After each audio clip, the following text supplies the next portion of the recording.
There are, as you remember from yesterday, three main things that distinguish the Bohr model of the atom from the Rutherford planetary model of the atom. Rutherford said that the atom consists mostly of empty space, but that there is a small, dense, positively charged nucleus in the middle of that empty space with electrons orbiting around, circling around. But Rutherford said those electrons can orbit around in circles anywhere they want. This is where Bohr and Rutherford start disagreeing.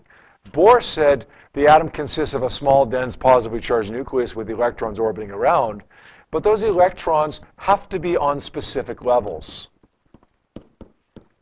They can't be just anywhere. And each level is characterized by a certain value of energy. So it's like you running around the track. You have to be in lane 1, lane 2, lane 3, lane 4. You can't be just anywhere you want. You have to be on a particular level, each level characterized by a certain energy. Secondly, the idea of a stationary state distinguishes the Bohr model of the atom from the Rutherford planetary model of the atom. Electrons orbit around the nucleus in circles. As they do that, they accelerate toward the center of that circle. That's a centripetal acceleration, and that's not unique to any model of the atom. Anything that goes in a circle experiences a centripetal acceleration toward the center of the circle. But Maxwell said, in his theory of electromagnetism, that accelerating charged particles always generate EMR. So according to Maxwell's theory, these electrons in the Rutherford planetary model of the atom should emit electromagnetic radiation as they orbit around the nucleus, but they don't. And we know that they don't because if they did, they would lose energy. And if they lost energy, they would, as you can see with the keys going around my hand here, they would spiral into the nucleus. Electrons wouldn't orbit the nucleus for any great amount of time. They would spiral into the nucleus, and the world as we know it wouldn't exist. We wouldn't exist because chemistry wouldn't exist. The electrons would all be spiraling into the nucleus. It's as if they're not moving. It's as if they're stationary. They don't emit EMR like they should. It's like they're stationary. We call it a stationary state. The third thing that distinguishes the Bohr model from the Rutherford planetary model is this idea of electron transitions. Electrons can absorb energy. When they do absorb energy, it's going to usually be in the form of electromagnetic radiation.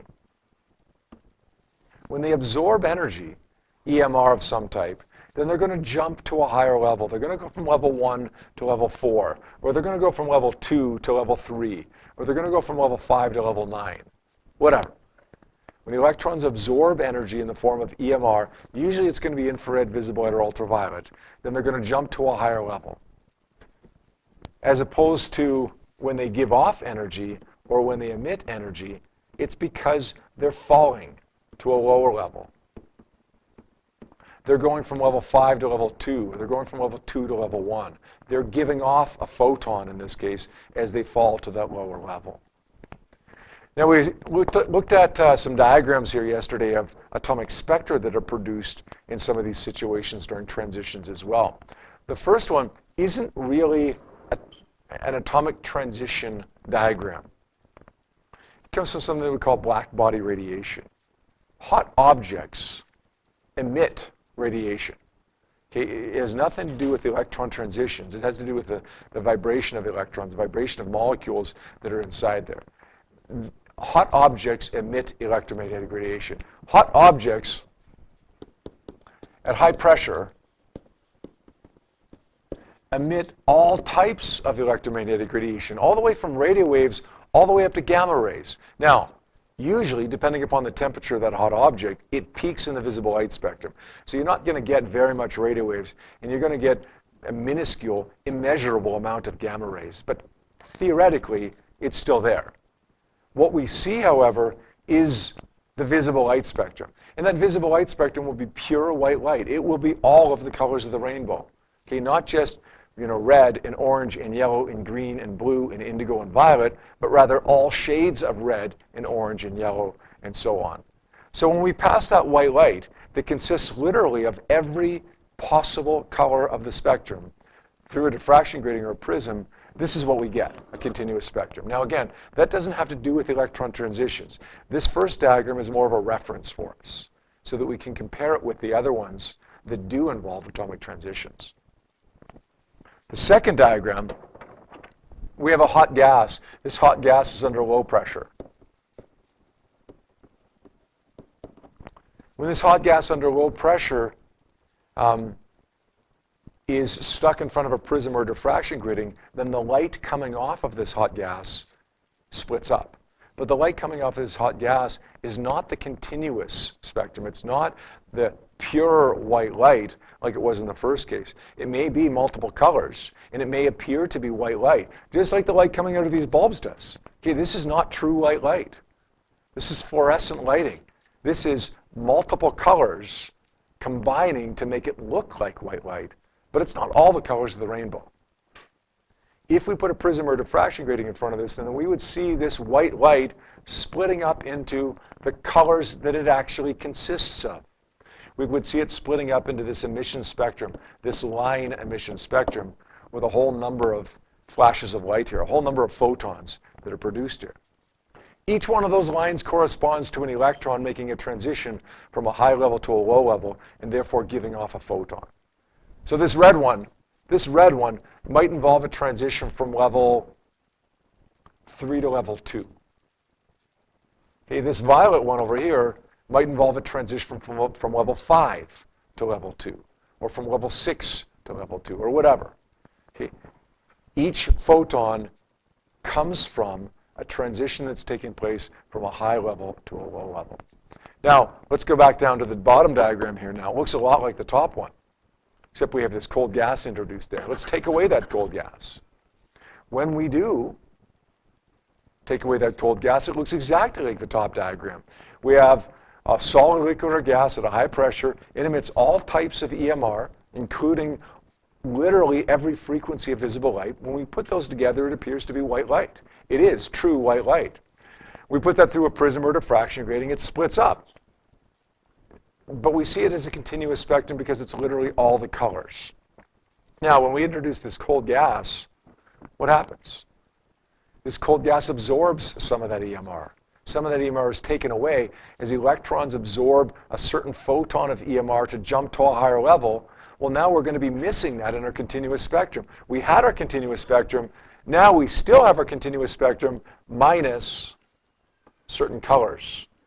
Certain colors corresponding to photons that were absorbed by the cold gas to cause the electrons in that cold gas to jump to higher levels.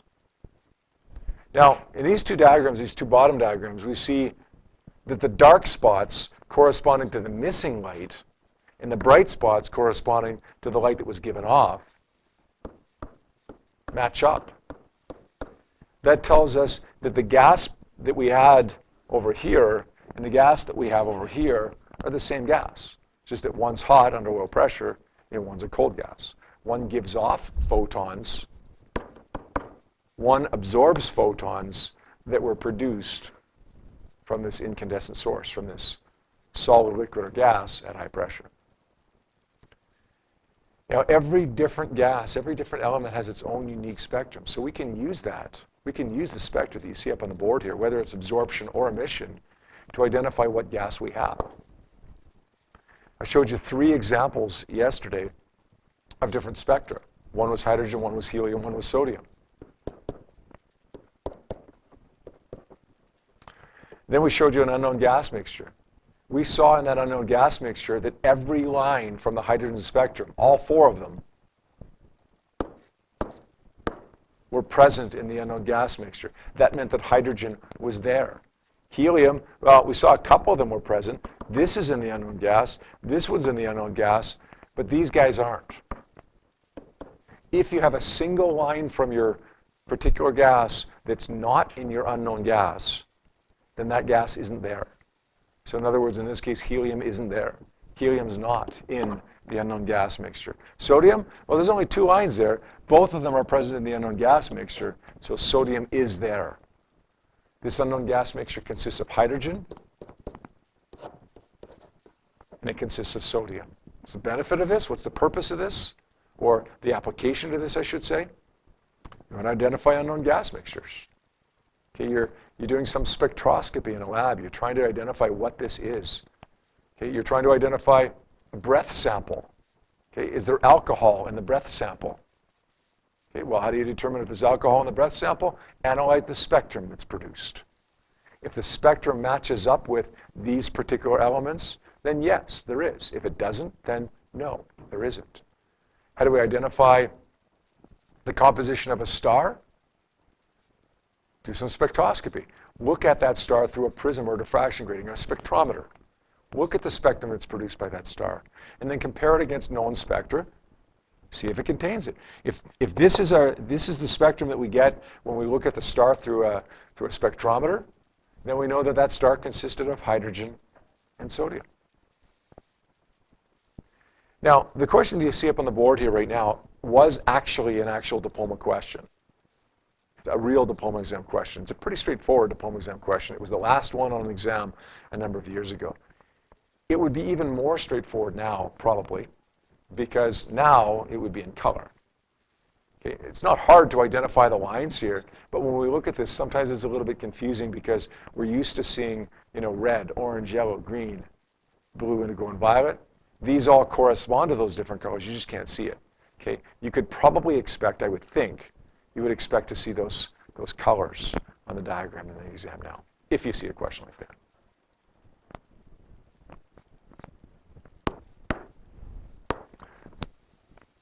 What you see up on the board right now is what we call an electron level diagram.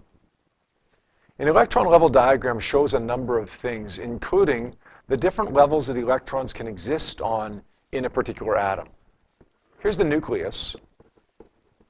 It's made up of our protons and neutrons. This is the first level, the first electron level that's closest to the nucleus. We call it the ground state. The second level, the third level, the fourth level, and so on. You can see that these levels are getting closer and closer together as we get further and further away from the nucleus. You can also see that each level is labeled with a certain energy. Negative 13.6 electron volts, negative 3.4 electron volts, negative 1.51 electron volts. You can also see that those energies are getting closer and closer together as well. The difference in the energy between two levels is getting smaller as we get further away from the nucleus. Finally, at the top of this, you can see we have this one labeled, this dotted line labeled the infinite level. That's essentially when the electron has left the atom, when the electron has become ionized, when the electron is no longer there. There are, theoretically, an infinite number of levels in between level 6 and level infinite, when the electron has left the atom, but we can't draw them all because they get too close together.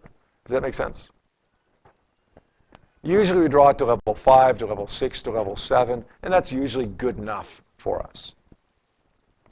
Now you also see names for each different series. The series where the electrons are making a transition from one level to level 1, from another level to level 2, from another level to level 3, to level 4. Each of these series has a name associated with it, but you don't need to know those names. Okay, sometimes you'll be asked something about one of those, but if you are, it'll be labeled for you on the diagram on your test. So what are we going to do with this? We're going to analyze different transitions now, knowing not just that it's going from level 4 to level 1, let's say, but knowing the energy of each level, and that can be really, really helpful for us. 3 questions we're going to do here today. The first one says, using the above diagram, determine how much energy is emitted in the second line of the Balmer series. Now, if you get a question that says the second line of the Balmer series, you got to look at that diagram. Because A, you're not going to remember which transition that is, and B, even if you do, you're not going to remember the energies of the levels. By the way, this is for hydrogen. Okay? The diagrams for other elements would look the same, but the energies would be different for other elements. Okay? So the second line of the Balmer series for hydrogen. Well, this is the first line. This is the second line of the Balmer series for hydrogen. You want to find the energy of that transition. We're going to say it's going to be EF minus EI. EF is negative 0.85 electron volts. Subtract EI is negative 3.4 electron volts. We do the math on that, it works out to be 2.55. Sorry, got that backwards, right? Final minus initial is negative 3.4 minus negative 0.85. That gives us negative 2.55 electron volts. So the energy of the transition is negative 2.55 electron volts. What's the deal, by the way, with these negatives over here? Why don't we just make them positive? Let me give you an analogy here. Your energy, your potential energy right now, relative to the ground is what? 0. Good. Your potential energy relative to the surface of the Earth is 0. If we put a ladder up there and you climb up that ladder, then your energy becomes 10 joules, 20 joules, 30 joules, 40 joules, whatever. Positive value. But if you're on the surface of the Earth and you dig a hole down into the Earth, and you put that ladder down into the hole and you start climbing down, your potential energy would be neg 10, neg 20, neg 30, neg 40, depending upon how deep you went, right? We're going to define the energy of the infinite level when it's left the atom as being 0. Therefore, as you dig a hole down toward the center of the Earth or down toward the nucleus of the atom, we would consider our potential energy to be negative value. And it would get bigger, but bigger in the negative side of it.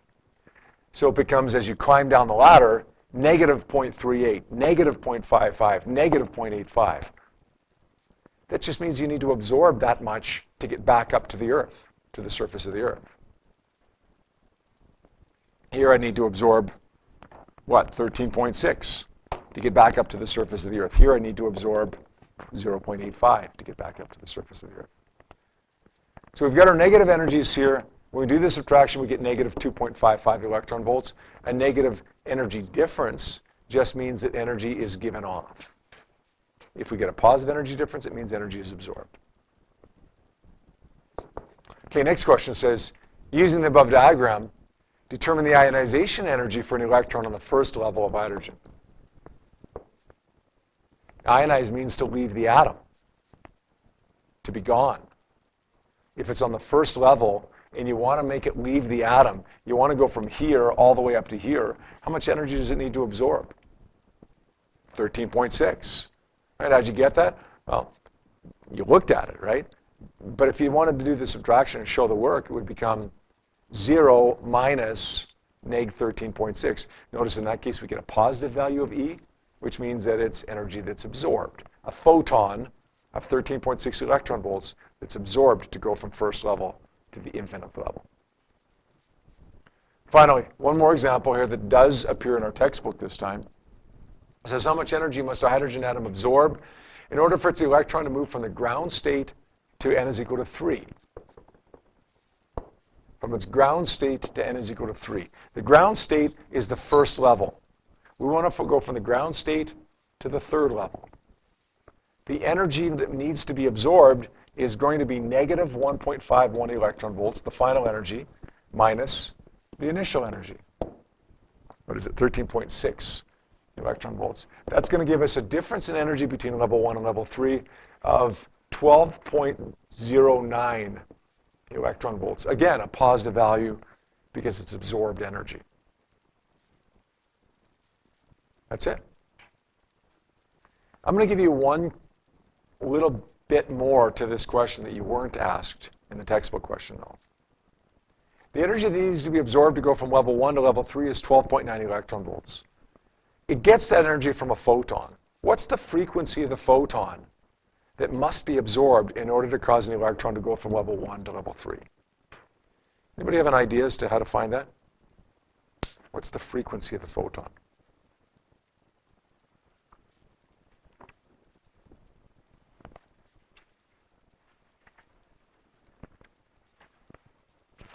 If the energy of the transition is 12.09 electron volts, then that must mean it absorbed a photon that had an energy of 12.09 electron volts.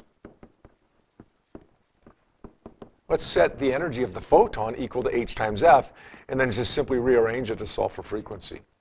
The frequency of the photon is the energy of the photon, which corresponds to the energy of the transition, divided by Planck's constant. And in this case, we'd use Planck's constant as 4.14 times 10 to the negative 15 electron volt seconds, because that's what we're in right there, electron volts. You could find the wavelength by saying E is equal to hc over lambda. Just a quick word of caution, though.